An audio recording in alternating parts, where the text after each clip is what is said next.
Vous voyez ici, en fait, la répartition géographique de nos différents clusters. Nous allons donc parler aujourd'hui du sujet phare de l'anthropologistique face au changement climatique. Quel cadre? Comment anticiper? Quelles solutions?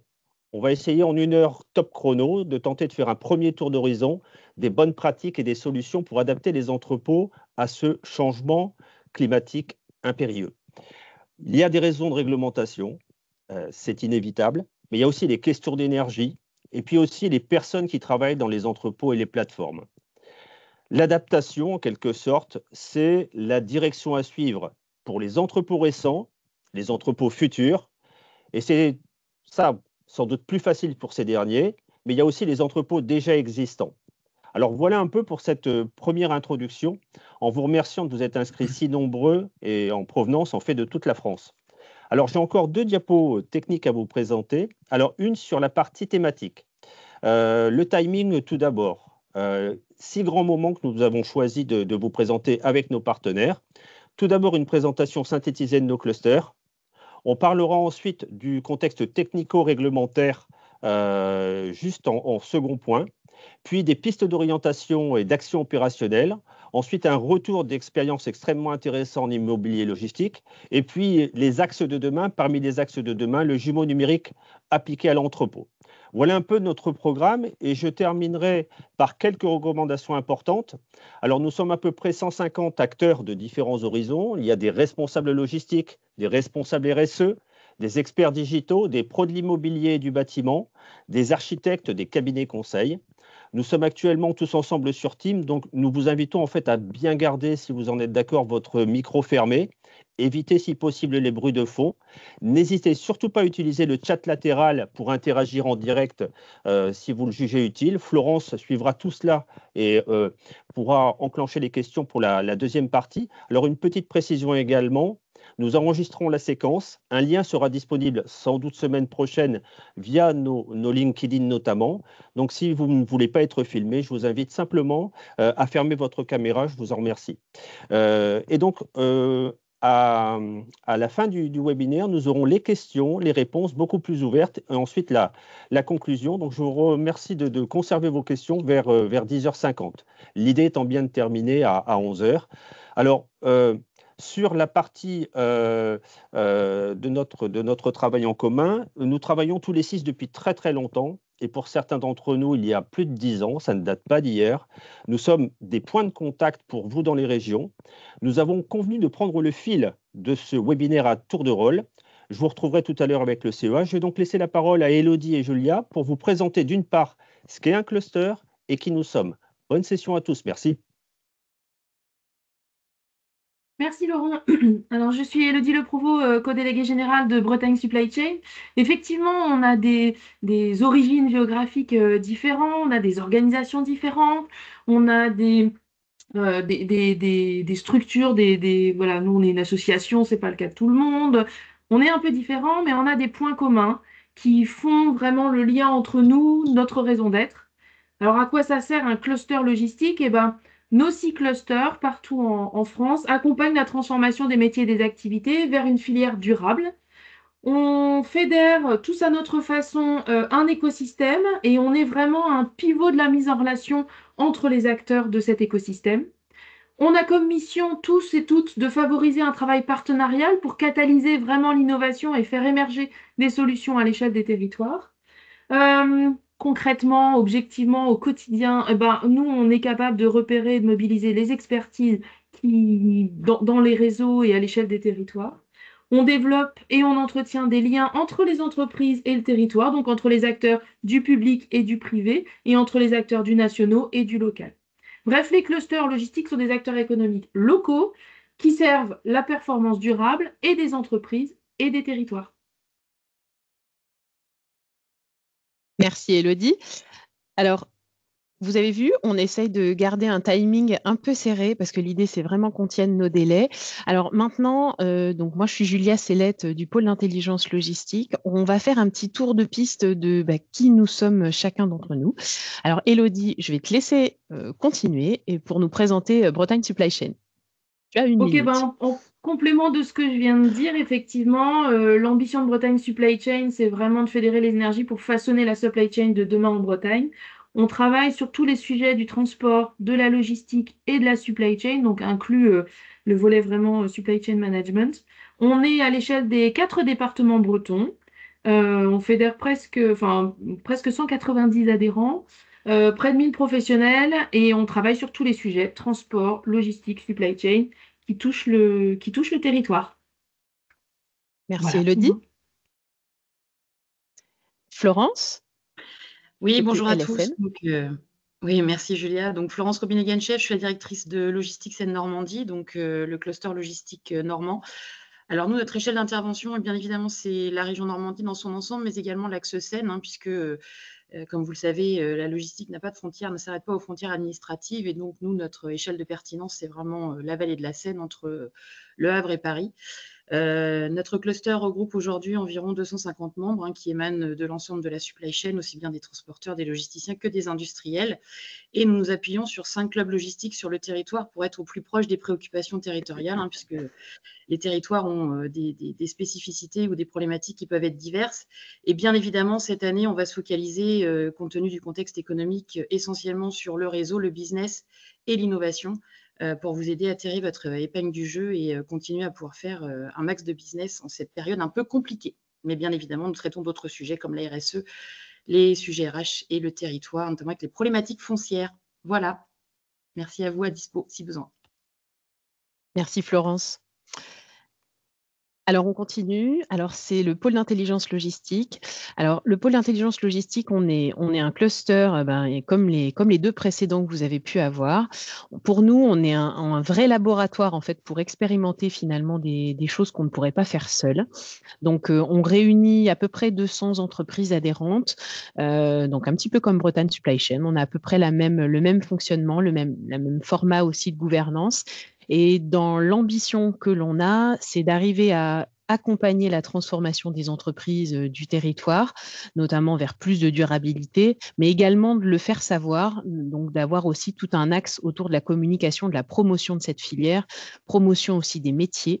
Et donc, on a un certain nombre de sujets, et notamment, on a bientôt la Biennale de la logistique qui devrait réunir un paquet d'actions et surtout des moments forts pour pouvoir parler de cette filière de manière positive et de manière durable.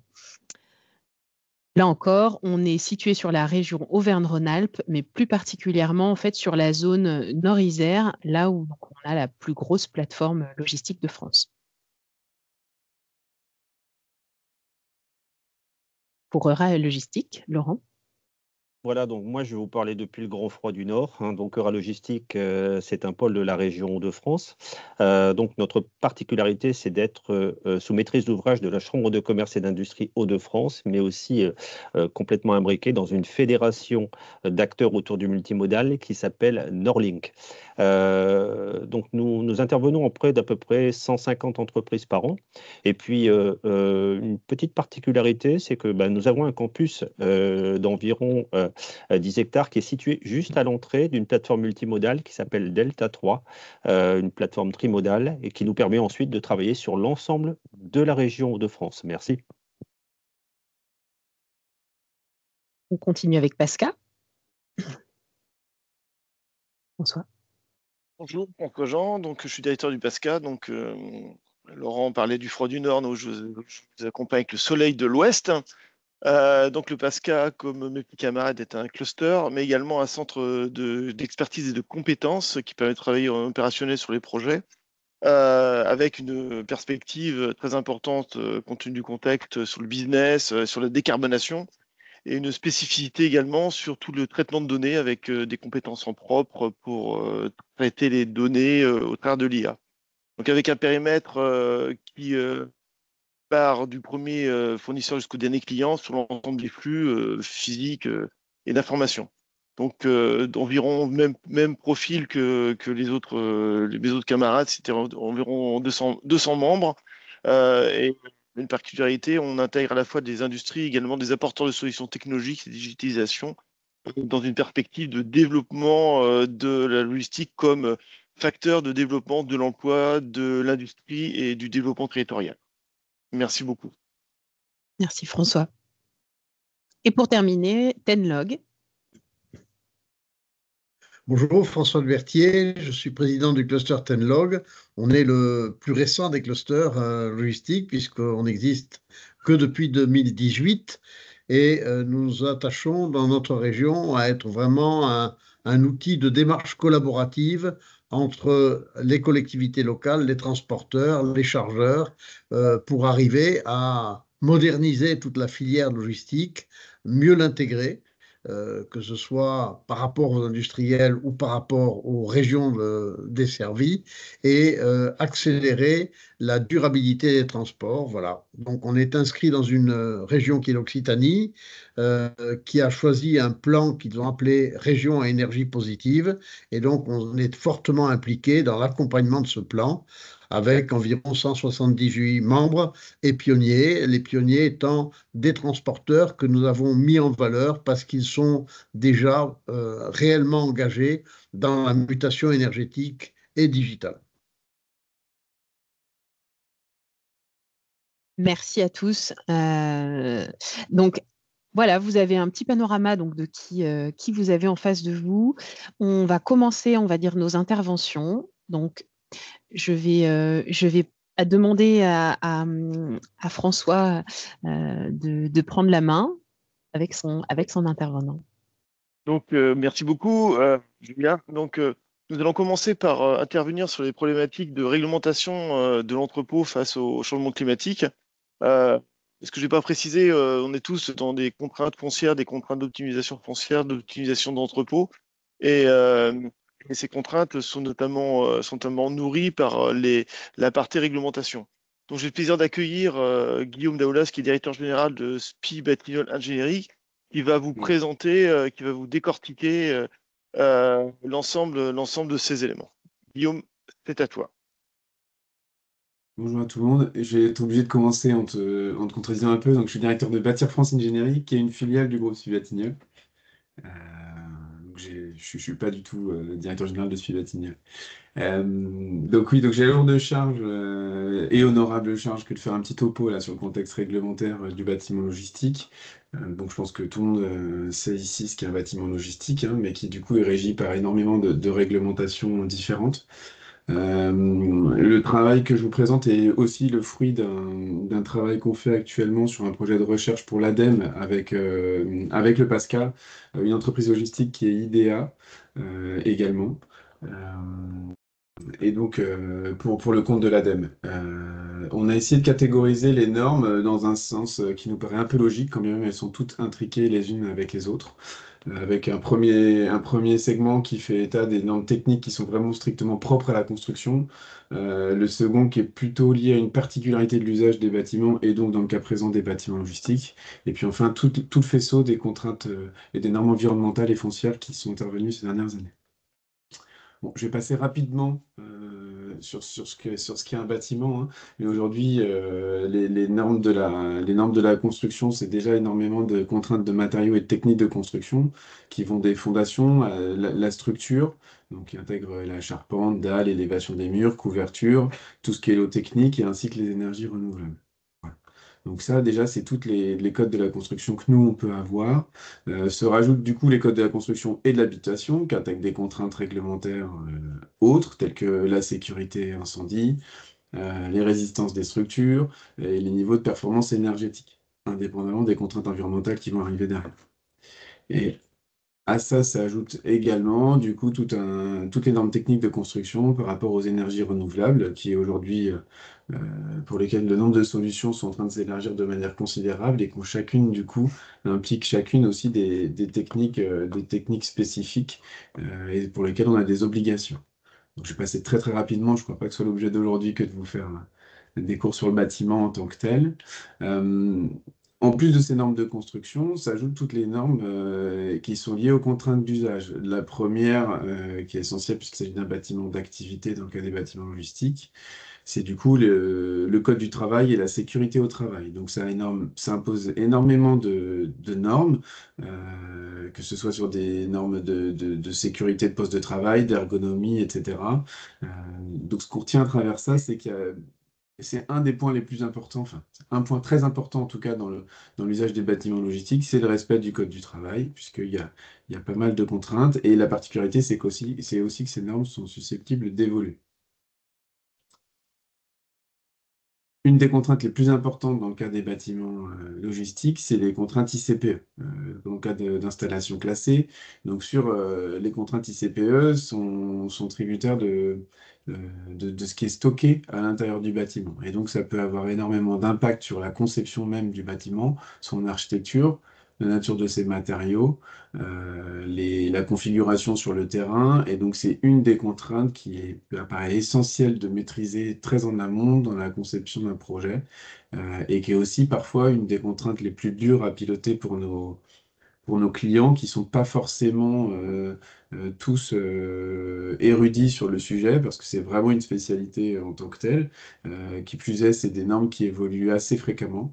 Donc c'est très important d'amener aussi les clients utilisateurs à s'interroger sur l'usage du bâtiment, parce que ça régit leur conception et leur pérennité aussi dans le cas des évolutions de ce qui doit être stocké à l'intérieur.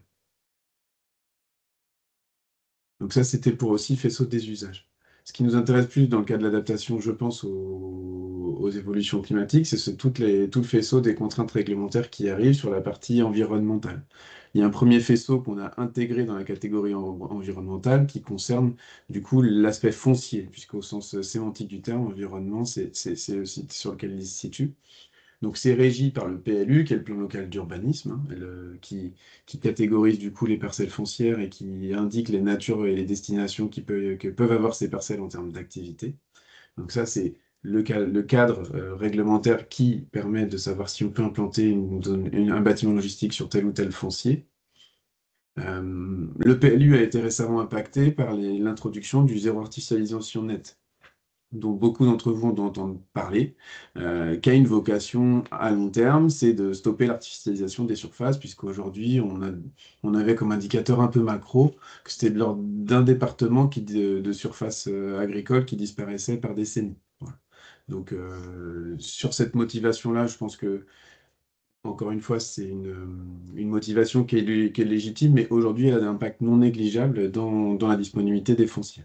Et donc, ça nous apporte certaines contraintes. Une autre norme environnementale est la loi sur l'eau et la gestion des eaux pluviales. Donc ça impacte aussi dans la conception sur nos fonciers, l'imperméabilisation des surfaces, la gestion des eaux pluviales. Et donc, dans le cas des bâtiments logistiques, il faut respecter bien évidemment aussi tous ces critères-là. Donc, infiltration, bassin de rétention, etc., pour permettre que chaque parcelle soit neutre en termes d'impact sur le flux des eaux pluviales. On en arrive à une des réglementations majeures qui va impacter pour les décennies à venir la conception de nos bâtiments. C'est l'introduction en 2020, qui a été un petit peu reportée avec le Covid, de la réglementation environnementale 2020. Je ne sais pas si je suis toujours dans les temps, pardon, je fais pas mal en surface, mais voilà, vous m'interrompez s'il y a besoin de précision ou on en reviendra plus tard. La réglementation environnementale 2020, c'est le fruit de la stratégie nationale bas carbone, qui a une vocation, c'est qu'à horizon 2050, la nation n'émet plus de CO2. Donc ça rentre dans une stratégie globale de décarbonation de nos activités. Et donc à horizon 2050, le but, c'est qu'on soit neutre. Pour faire une rapide trajectoire des réglementations bâtimentaires qu'il y a pu y avoir, on voit qu'en fait, jusqu'à 2020, on n'a eu que des réglementations qui traitaient de l'aspect énergétique. La réglementation 2020 et RE 2020 est très importante dans le sens où elle introduit une notion de carbone. Et donc, c'est la première réglementation environnementale au sens strict du terme, puisque jusqu'à présent, c'était que de l'énergie. Et donc là, elle introduit plusieurs notions. La notion de cycle de vie du matériau qui va servir à construire le bâtiment. Donc, c'est une révolution dans le cas du bâtiment. Et sur ce registre-là, on est la première réglementation au monde à introduire cette notion de carbone de manière aussi aboutie. Donc ça implique de mesurer du coup tout le cycle de vie du bâtiment et donc du matériau qui vont servir à le construire. Ce qui est très impactant aujourd'hui pour la profession, que ça aide du point de vue des industriels qui fabriquent les produits, aux artisans qui les réalisent, ainsi que sur l'exploitation du bâtiment, et on projette aussi la déconstruction. Cette réglementation a été introduite en 2020. On connaît là, à partir de 2025, une première phase de durcissement et on en aura une autre en 2028. Donc ça se superpose avec les autres réglementations dont je vous ai parlé avant. Ça introduit des nouvelles notions, comme je vous en parlais. Donc on voit là sur un petit schéma à gauche là, qu'on a l'habitude de voir par rapport à la performance parfois de matériel électroménager ou autre. Mais on voit le petit triangle, c'était le prisme des contraintes qui étaient couvertes par la réglementation 2012 précédente. Et on voit qu'aujourd'hui, il y a un élargissement important avec l'introduction de nouveaux critères. Le petit schéma sur la droite, ça a vocation à expliquer un truc tout bête. C'est qu'auparavant, on pilotait peu de critères, peu d'interconnexion entre les critères. Le fait qu'aujourd'hui, dans la conception, on doit intégrer jusqu'à 8 critères avec la RE 2020, ce petit schéma a pour vocation de montrer que le nombre d'interconnexions a une croissance quasi exponentielle. Donc on n'est plus capable de concevoir les bâtiments comme avant, comme des objets qu'on pose n'importe où. Et donc, Il vous reste une minute. Il vous reste une minute pour l'intervention. C'est parfait. Je suis prêt dans le timing. Voilà. Ouais, je ne pensais pas que ce serait aussi timé. J'y vais, désolé.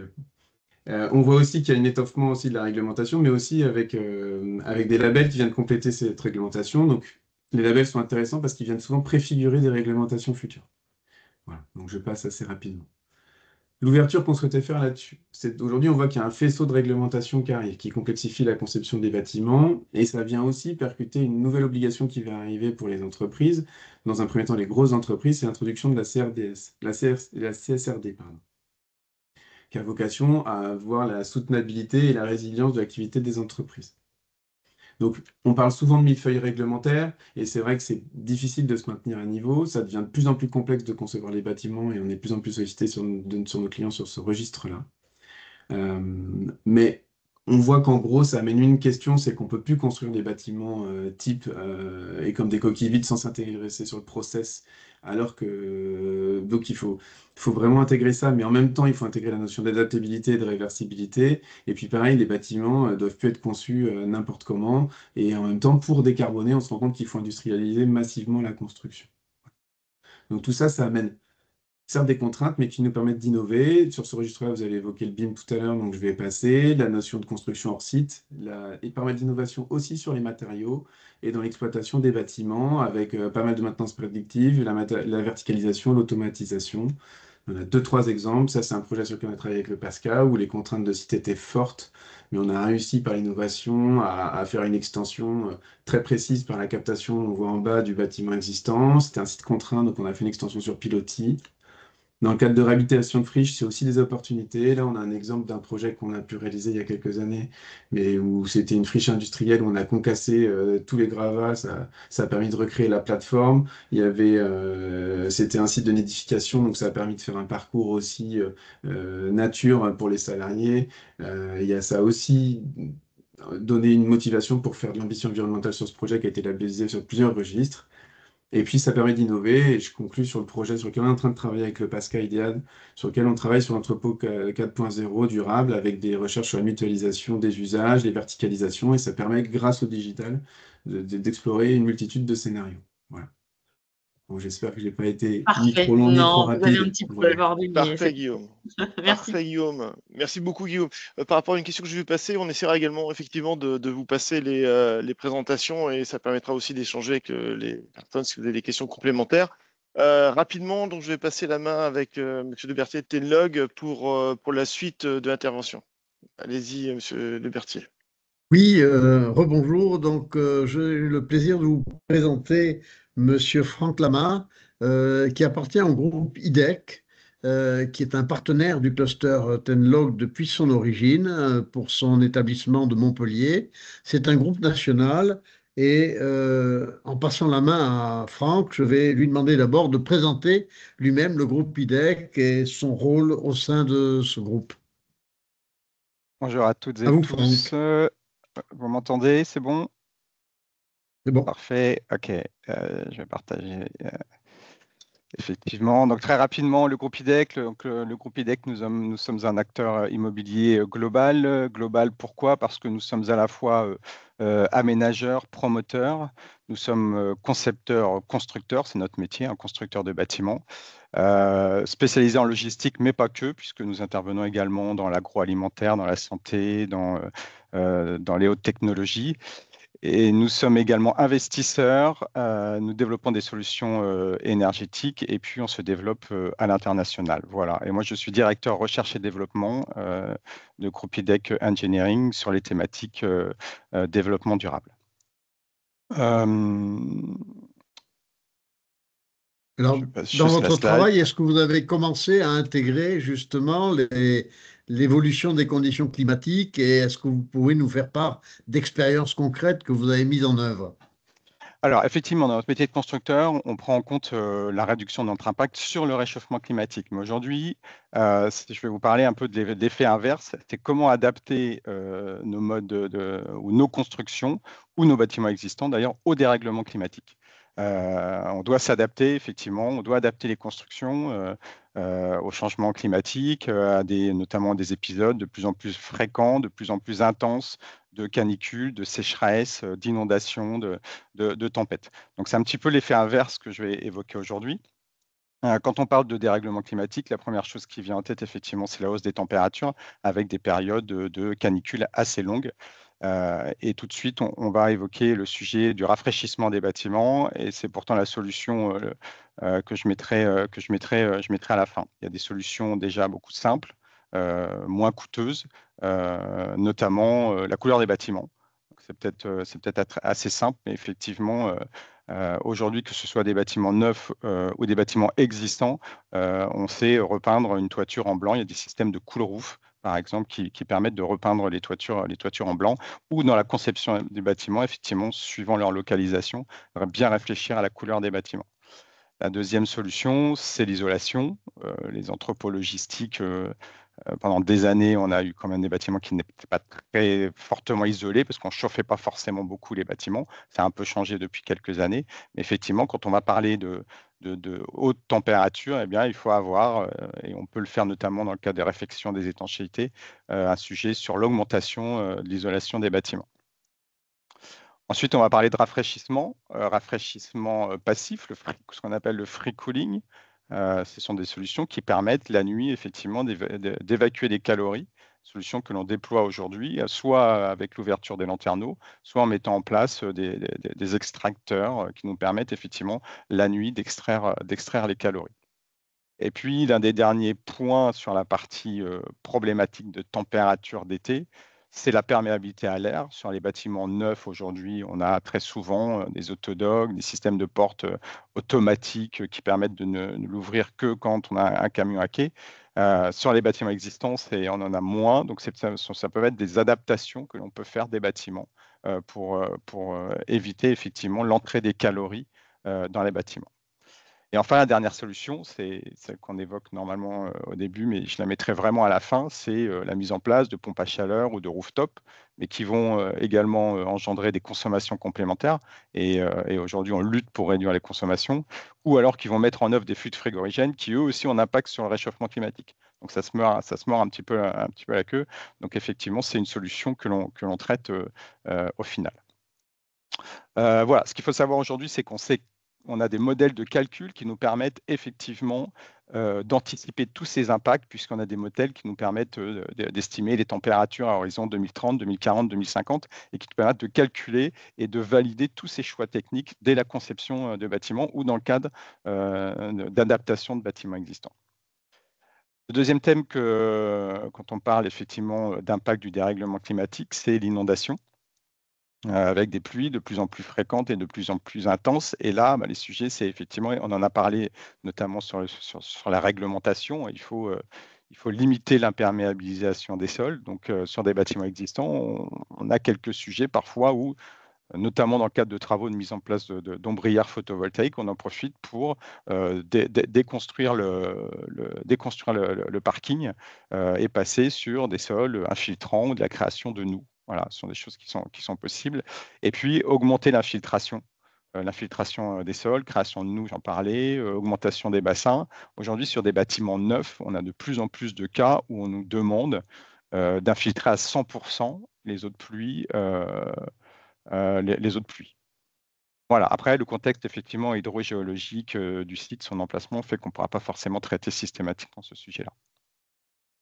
Troisième point, sécheresse, ressources en eau. avec aujourd'hui, on le voit, des communes qui n'ont parfois plus d'eau potable pendant quelques heures, pendant quelques jours. Alors effectivement, les bâtiments logistiques ne sont pas forcément les plus consommateurs d'eau, mais ça peut devenir une problématique. Premier sujet, déjà réduire nos consommations d'eau, utiliser des équipements économes, voilà, changer les robinetteries sur les douches, les robinets, sur les chasses d'eau. Récupération d'eau de pluie, c'est quasiment systématique aujourd'hui sur les bâtiments neufs, mais ça peut se mettre en place sur les bâtiments existants. Ça nous permet effectivement de réalimenter les sanitaires ou l'arrosage. Il restera le problème de l'eau potable aujourd'hui, qui est un sujet qu'on ne sait pas forcément traiter à l'instant T. Avec la partie sécheresse, on a également l'incendie. Mais là, c'est très lié à la localisation et les entrepôts font souvent l'objet d'analyses de risque assez précises sur ces sujets-là. Autre point, on va parler plutôt de tempête, vent, grêle. Alors, nos bâtiments logistiques ne sont pas forcément les plus concernés, mais on commence. Voilà, le vent, pas trop, parce qu'on a des bâtiments quand même très compacts. On va retrouver le sujet essentiellement sur la mise en place des panneaux photovoltaïques aujourd'hui, qui deviennent obligatoires. Et il va falloir qu'on s'atteler à la problématique de comment disposer des panneaux photovoltaïques sur le toit des bâtiments lorsqu'on a de possibilités de grand vent. Et la grêle, on commence à le voir, notamment par les assureurs qui nous demandent effectivement des dispositifs spécifiques, notamment au niveau des lanterneaux de désenfumage, de prévoir des lanterneaux, qui prennent en compte des impacts de grêle de plus en plus importants. Ou alors, on a également eu le cas dernièrement de bâtiments où on avait des équipements techniques, des rooftops en toiture, qui ont été impactés par la grêle. Donc, il y a des dispositifs techniques pour effectivement réduire cet impact-là sur les bâtiments. Et puis, pour terminer, c'est un impact plutôt indirect du dérèglement climatique. C'est qu'effectivement, en cas de tempête, de neige, d'incendie, d'inondation, on peut avoir des pertes au niveau de l'énergie électrique. Donc, on a une baisse de la fiabilité de la desserte en énergie. Et donc, il va falloir travailler sur l'autonomie. On travaille sur l'autonomie en énergie. Alors, effectivement, le groupe électrogène, comme beaucoup de bâtiments sont équipés, mais le groupe électrogène, c'est pareil, on utilise du gasoil, donc qui a un impact sur le dérèglement climatique. Donc, si on trouve des solutions qui ont des impacts, c'est pas le plus intéressant. Aujourd'hui, il y a des solutions avec le photovoltaïque, avec du stockage d'énergie, pour obtenir un peu plus d'autonomie en énergie. Ça permet également parfois de s'effacer du réseau et d'avoir des contrats énergétiques plus intéressants. Voilà un petit peu le panel des impacts et quelques solutions. Il y a beaucoup de sujets liés à la résilience des bâtiments. Il y a également des sites en ligne que l'on peut trouver qui font des cartographies de l'évolution du dérèglement climatique, qui permettent effectivement de réaliser des analyses de risque, puisqu'on commence par ça, effectivement, parce qu'on n'a pas les mêmes problématiques si on est à Toulon, à Lille, si on est au bord d'un fleuve ou en haut d'une colline. Et donc, il y a effectivement des sites en ligne également qui nous permettent d'anticiper les températures, les inondations, les incendies avec des échelles de temps assez longues, effectivement, 2030, 2040, 2050. Voilà ce que je pouvais vous présenter. Mais alors, j'imagine que tous ces éléments à prendre en compte ont considérablement changé le prix de revient des bâtiments d'entreposage par rapport à la simplicité qu'ils pouvaient avoir il y a une vingtaine d'années. C'est sûr qu'il y a eu des impacts importants, alors qui sont venus à la fois par l'impact du dérèglement climatique, mais aussi la prise en compte dans le cadre du bâtiment. Et je dirais que nous qui travaillons sur un peu tous les domaines, la logistique est quand même assez en avance, ou pousse de manière assez importante effectivement la thématique du développement durable. Alors certainement effectivement pour avoir une image vertueuse et plus vertueuse, parce que ce n'est pas la première image de la logistique, mais nous, dans le cadre de nos constructions, effectivement, en termes de certification environnementale, en termes de démarche énergétique, en termes de performance environnementale, on voit que la logistique a fait des efforts importants. Ça se ressent effectivement sur le coût des bâtiments, mais on est assez en avance effectivement sur ces thèmes-là. Merci beaucoup. Excusez-moi, François, mais le temps est imparti. Je suis désolée pour votre intervention. On a dépassé les 10 minutes. Donc Pas de voilà, si souci. on veut respecter le timing. Mais bien C'est évidemment, bien. n'hésitez pas à poser toutes vos questions et comme ça a été déjà été dit, on essaiera d'y répondre à la fin de la session ou ultérieurement. Il n'y a pas de souci. Merci beaucoup. Merci, Franck. Merci. Alors, quand on est dans la construction, on a vu là, donc justement un petit peu les adaptations qu'on pouvait faire. Quand on n'est pas propriétaire, quand on est locataire et quand on est prestataire logistique, finalement, quelles sont aussi nos solutions? Qu'est-ce que les entreprises expérimentent? Alors, je vais passer la parole à Patrice Caps, qui est responsable et directeur RSE chez Rhenus, et puis à Nicolas Adé, qui vont donc entreprise Rhenus, donc adhérente au PILS depuis de nombreuses années et qui réfléchit déjà depuis un bon moment sur justement l'adaptation à faire de leurs entrepôts. Donc, je vais vous laisser tous les deux nous indiquer un petit peu là où vous en êtes de vos réflexions et puis des solutions que vous avez pu mettre en place chez vous. Merci Madame Sellette. Bonjour à toutes et à tous. Merci de nous donner cette occasion de parler de durabilité et de ce que nous faisons. Donc, je suis Patrice Caps, je suis directeur RSE, également pharmacien. Nous sommes une entreprise logistique présent sur différents clusters en France. Et voilà, on opère pour des acteurs internationaux du transport, de la logistique, pour la distribution en France ou plus largement dans le monde. Et je suis aujourd'hui accompagné de Nicolas Adé, qui est manager RSE et qui travaille au quotidien avec moi. Bonjour. Donc, pour faire face au changement climatique, nous, en espérant pouvoir, voilà, nous avons engagé une démarche RSE il y a quelques années maintenant, et on a identifié une dizaine de priorités là sur les quelques années. Et parmi ces priorités, on a pour tout ce qui est climat, la maîtrise de la température à l'intérieur de nos bâtiments. Alors, on a des bâtiments où on a du matériel ou des produits industriels plutôt généraux qui n'ont pas besoin de température dirigée, mais on a également dans nos entrepôts soit de l'alimentaire, soit des produits pharmaceutiques, lesquels sont soumis à des exigences de température. Par exemple, pour les médicaments, c'est du 15-25 strict. Pour nous aider à maintenir la température malgré les variations à l'extérieur, on a mis en place de la climatisation et du chauffage par pompe à chaleur. Sur Saint-Quentin notamment, c'est par géothermie. Les bâtiments sont isolés en respectant les différentes normes qui nous ont été présentées préalablement. On a mis en place également de la GTB, donc ce qui nous aide à alimenter, éteindre, rallumer les différents équipements en fonction des besoins. En toiture, on a des panneaux photovoltaïques avec soit de la consommation propre, soit de la revente.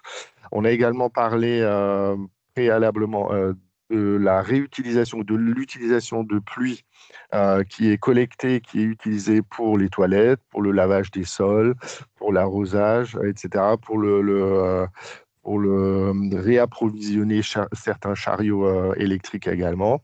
Et des pistes que nous explorons, c'est comme vous l'avez expliqué également dans dans les toits clairs qui permettent, selon certaines indications, d'économiser jusqu'à 5 degrés à l'intérieur des bâtiments. À l'extérieur, nous essayons de déployer une démarche de protection de la biodiversité. Ce faisant, on met en place des zones arborées avec des arbrisseaux, différentes zones qui ne sont pas totalement minérales pour créer des îlots de rafraîchissement. Et ces îlots de rafraîchissement vont servir la faune, mais également nos collaborateurs. Et on essaye de réfléchir à pousser plus avant ces plantations de manière à étendre ces zones de rafraîchissement au-dessus des parkings, des zones de repos, etc., pour mettre un maximum d'ombre et donc créer ces aires de rafraîchissement. Concernant nos collaborateurs, lorsqu'il fait chaud, nous avons dû adapter les horaires de travail. Par exemple, on les fait travailler beaucoup plus tôt et on les laisse partir vers 14 heures, notamment lorsqu'ils doivent intervenir décharger des conteneurs où il fait extrêmement chaud. On adapte également le nombre de pauses, c'est-à-dire qu'au lieu de se limiter aux obligations légales de 20 minutes toutes les 4 heures, on va leur autoriser 10 minutes de pause toutes les heures. On leur met à disposition des points d'eau, on leur distribue des bouteilles d'eau. On adapte également les vêtements de travail en essayant de trouver des textiles qui sont légers, aérés, de manière à ce qu'ils puissent transpirer. Et puis, voilà, c'est les éléments que je voulais vous présenter aujourd'hui. Voilà. Merci beaucoup. Alors Merci là, beaucoup à l'équipe. On a récupéré notre retard.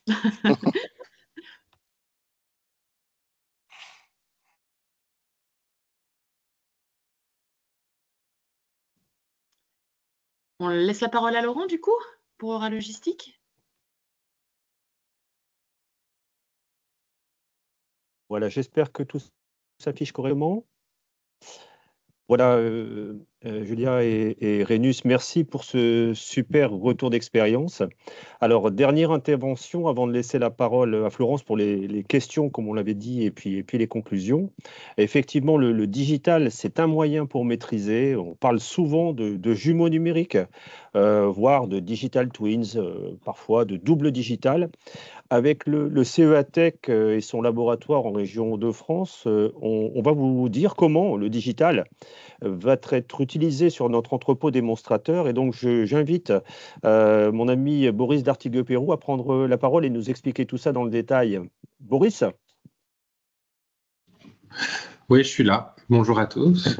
Et merci Laurent pour la collaboration. Donc, je suis Boris d'Artigueux-Pérou, je suis responsable d'une équipe de recherche qui travaille au CEA et qui travaille sur la thématique des jumeaux numériques, notamment appliqués à la supply chain.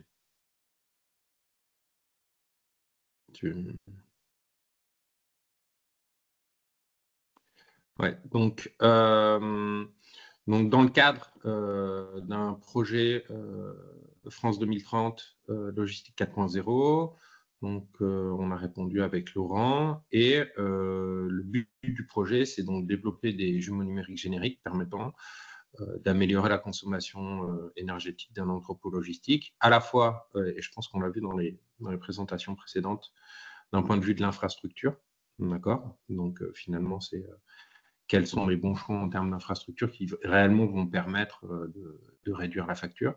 Mais aussi, et c'est un peu l'originalité du projet, c'est d'un point de vue de l'activité logistique. Donc, c'est-à-dire, c'est dans la part en fait, de consommation énergétique, quelle est la part qui est directement liée au flux qui transite par mon entrepôt.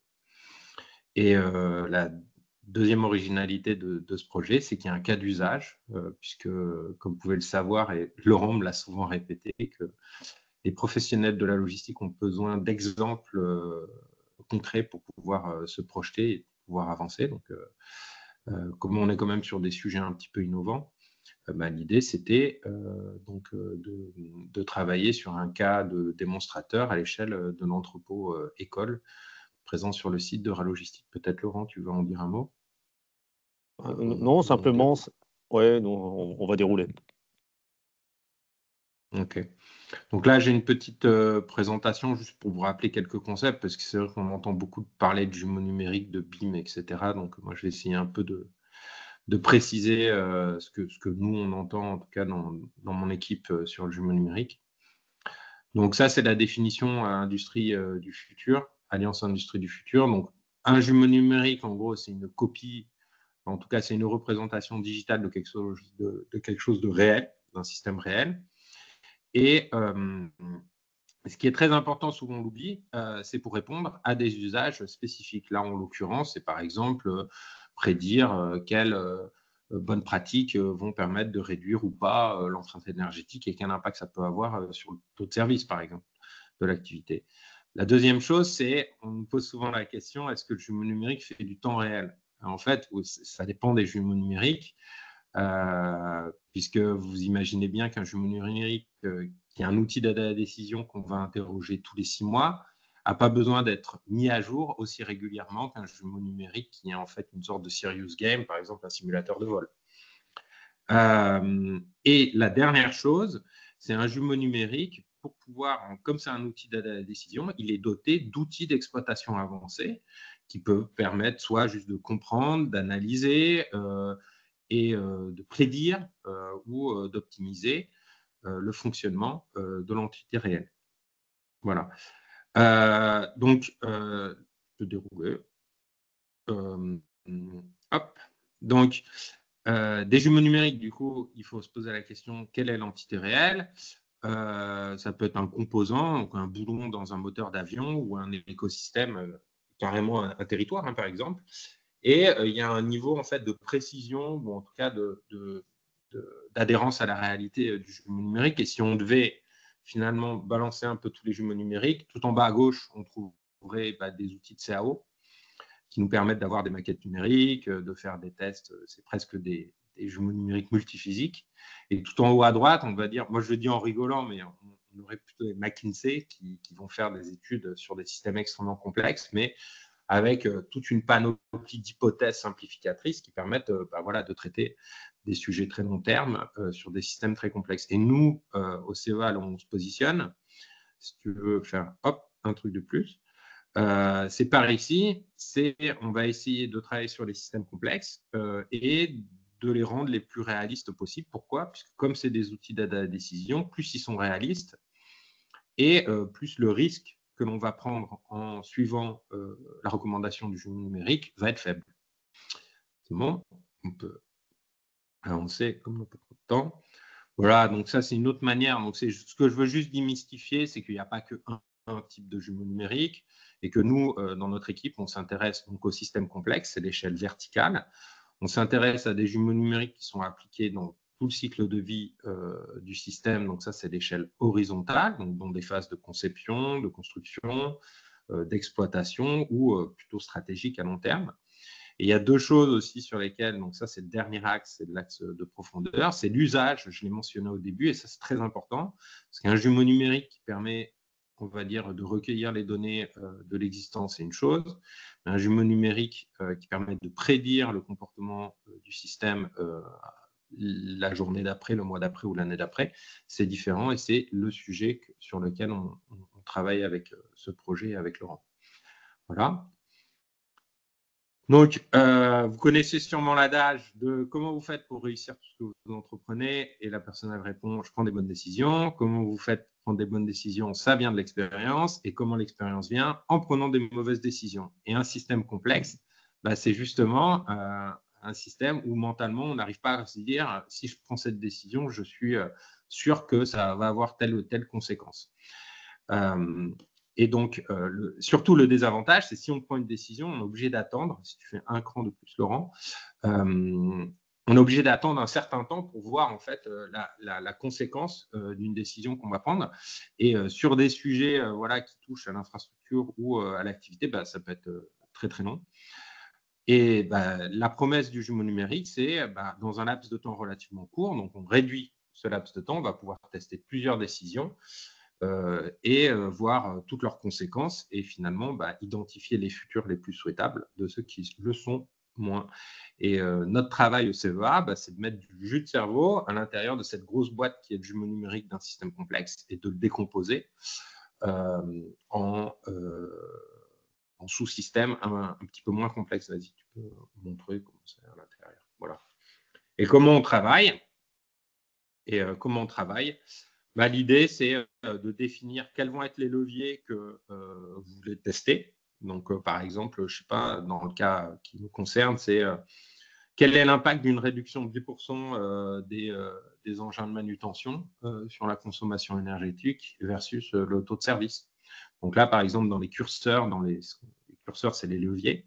On va voir, par exemple, la vitesse des engins.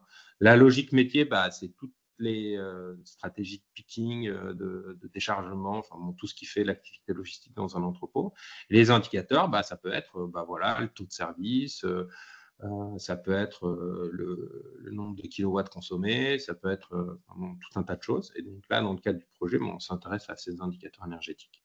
Puis la dernière chose, c'est les données. C'est quelles sont les données disponibles. Là, en l'occurrence, on fait un démonstrateur avec l'Agence du don en nature. Et là, dans le focus, oui, là, dans le focus, on est vraiment sur la partie, en fait, éco-responsabilité. C'est ça.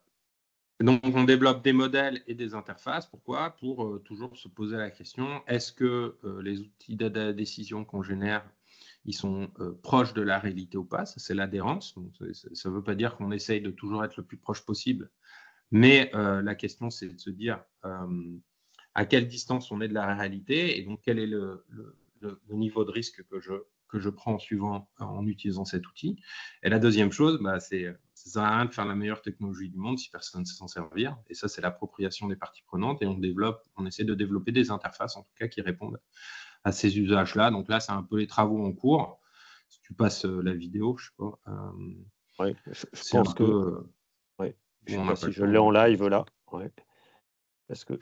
Voilà, ce que ça montre, c'est qu'en fait, assez facilement, on va pouvoir charger un scénario qu'on aura généré avec un autre outil chez nous, qui nous permet de charger. Donc tout ça, c'est en ligne. En fait, on a fait une interface en ligne, donc qui permet de charger un scénario qui, par exemple, ça va être un scénario avec une vitesse plus faible et tout ça. Donc on voit un petit peu là, c'est un scénario sur 5 jours. On va lui donner un nom de simulation. On va lancer la simulation, elle va se faire, on attend un petit peu et puis elle est lancée. Donc tout ça, c'est sur une interface web, ce qui permet de travailler à plusieurs, ce qui permet de revenir sur les résultats et tout ça. Et on va pouvoir analyser les résultats d'un point de vue cartographique. Donc par exemple, ici, c'est l'entrepôt sur le site d'Euralogistique qui nous permet, vous voyez les petits points bleus, en fait, c'est toutes les palettes et tous les petits... toutes les personnes qui se baladent dans l'entrepôt et qui déplacent tous les produits, qui préparent les commandes, qui font des réassorts, etc., etc. Et donc, tout ça, ça nous permet de voir plein de choses. Et dans le cadre de notre projet, c'est des aspects énergétiques, mais dans d'autres projets que l'on mène, ça peut être de la performance, de l'excellence opérationnelle, ça peut être des sujets énergétiques, ça peut être du dimensionnement de rack, ça peut être de la politique de stockage, etc., etc. Voilà. Un dernier mot peut-être, Boris? C'est bon? Un dernier mot, c'est voilà, si ce que vous avez vu vous intéresse, je vous encourage à prendre contact avec Laurent qui pourra vous donner des éléments. Merci. Je laisse la parole à Florence. Oui, c'est parfait. Écoutez, vous avez tenu parfaitement le timing. Alors, il nous reste 10 minutes pour les questions-réponses, même si ça va nous faire déborder de notre organisation initiale. On en est désolé, mais je pense que les propos étaient intéressants et j'espère que vous en ferez un retour intéressant aussi pour vos entreprises. Alors, on a eu une première question, mais je pense que les éléments de réponse ont été apportés au fil des discussions là sur le chat concernant le partage des sites évoqué par Franck dans sa première intervention sur la cartographie des risques. Donc, il y a Madame Hélène qui a mis le lien vers le site Géorisque et puis Franck vers le site de Real Estate. Donc, je vous laisse pouvoir prendre connaissance de ces sites-là si vous en avez besoin. Une deuxième question qui est posée par Monsieur Eckart, alors qui s'adresse soit à vous, participants, soit à l'intercluster. Existe-t-il aujourd'hui des solutions qui permettent d'associer résistance au sol et imperméabilité? Est-ce que des innovations existent? Et si ce n'est pas le cas, est-ce que l'intercluster ou d'autres acteurs pourraient s'emparer du sujet? Première question. Quelqu'un veut-il prendre la parole sur le sujet? Si pas de réponse à ce stade, on s'engage à regarder et à vous faire un retour, du coup, Monsieur Eckart, si Voilà. Non, ça inspire personne. Alors, je passe à la deuxième question, qui est posée par Yolande de l'IDIT, qu'on connaît bien. Est-ce que la réglementation actuelle est adaptée pour prévenir les conséquences du réchauffement climatique? À savoir qu'il y a une augmentation de la survenance des risques naturels qui représente évidemment un danger pour les installations. Je me permets, vu que partiellement, c'est ce qui en fait sont introduits plusieurs simulations à travers la réglementation, qui sont les TIC, donc c'est les températures d'inconfort. Euh, donc ça, c'est quelque chose qui est introduit à travers le comportement intrinsèque du bâtiment. C'est-à-dire que l'enjeu de la RE 2020, c'est d'amener le bâtiment, donc à travers le BBO, qui est son comportement à la surchauffe et à la résistance au froid, comment il va se comporter. Donc c'est quelque chose qui est simulé.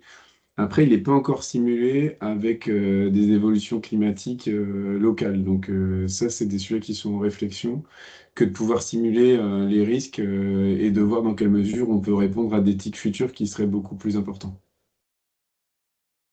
Mais effectivement, sur la partie, je rebondis sur la partie logistique, on s'attache plus, la réglementation, elle s'attache plus à éviter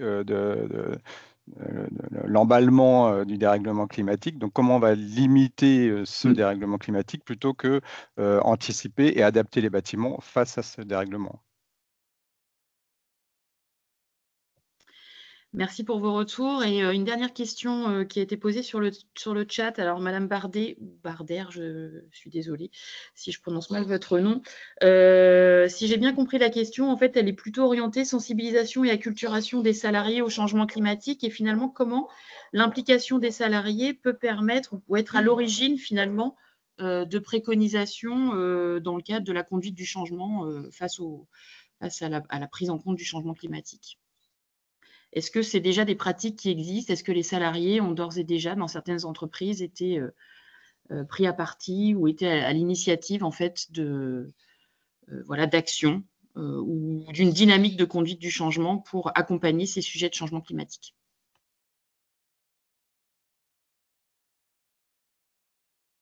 Est-ce qu'au sein de l'entreprise Rhenus, vous avez eu ce type de proposition aussi? Est-ce que, par rapport à l'accompagnement du changement, est-ce que vous pouvez nous en dire un peu plus?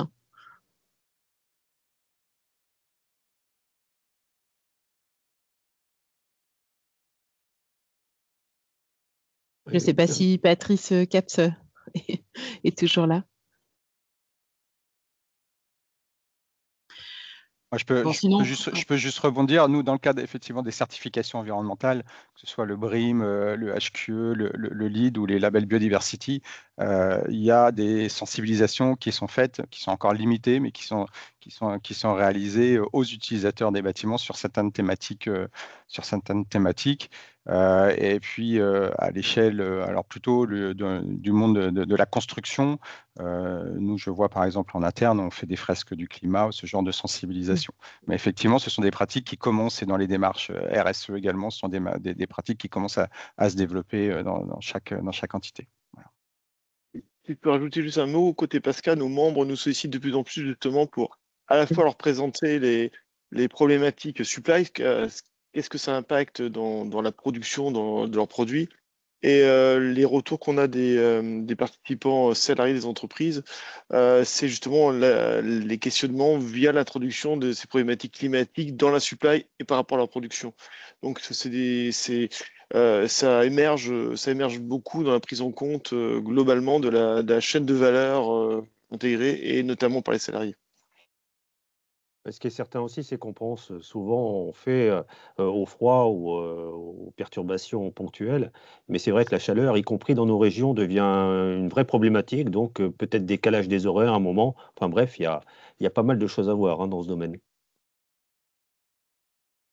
Oui, nous, notre communauté QHSE partage énormément de pratiques sur ces sujets-là, en effet, protection de la chaleur, les aides de l'aération, etc., pour essayer d'avoir des systèmes, en effet, qui soient économes en énergie et qui arrivent à être efficaces. Les décalages des horaires, en effet, pour le déchargement, enfin... Alors, on a fait le tour des questions par rapport à ce qui a été posé au travers du chat. Il nous reste un petit 5 minutes. Si quelqu'un souhaite prendre la parole, n'hésitez pas.